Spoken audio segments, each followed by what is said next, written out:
தமிழகத்தில் அரசு தொடக்க பள்ளிகளில் உள்ள ஸ்மார்ட் டிவிகளுக்கு போதிய இணைய வசதி கிடைக்காததால் காட்சி பொருளாக மாறி வருகின்றன. தொடக்கப்பள்ளி மாணவர்களுக்கு தற்போது தொழில்நுட்ப அம்சங்களுடன் கூடிய பாடத்திட்டங்கள் நடைமுறையில் உள்ளன.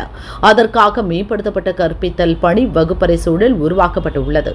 ஒவ்வொரு பாடத்திற்கும் பென் QR கோட் கொடுக்கப்பட்டுள்ளது. அதில் பாடம் சார்ந்த வீடியோ காட்சிகள் பதிவேற்றம் செய்யப்பட்டுள்ளன.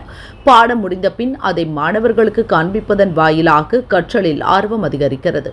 இதற்காக மாநிலம் முழுவதும் தலா 1.5 லட்சம் ரூபாய் மதிப்பில் 21,000க்கும் மேற்பட்ட தொடக்க பள்ளிகளில் ஸ்மார்ட் டிவி வசதி செய்யப்பட்டுள்ளது. மாணவர்கள் ஆர்வமாகவும் எளிமையாகவும் கற்க வேண்டும் என்பதற்காக கணிதம், அறிவியல் உள்ளிட்ட பாடவாரியான சிறப்பு செயலிகளையும் ஆசிரியர்கள் உருவாக்கி ஸ்மார்ட் டிவி வழியாக கற்பிக்கின்றனர். இணைய வசதி சரியாக கிடைக்காததால் ஸ்மார்ட் டிவி வழி கற்பித்தல் சவாலாக மாறியுள்ளது. அந்த டிவிகள் காட்சி பொருளாகவே உள்ளன. இதுகுறித்து ஆசிரியர்கள் கூறுகையில், அனைத்து பள்ளிகளிலும் BSNL பிராட்பேண்ட் வசதி செய்யப்பட்டுள்ளது. இதற்காக மாதம் 1,500 ரூபாய் வரை கட்டணம் செலுத்துகிறோம். ஆனாலும் சீரான இணைய வசதி கிடைப்பதில்லை. மாற்று இணைய சேவை ஏற்படுத்த அனுமதி கேட்டும் கிடைக்கவில்லை.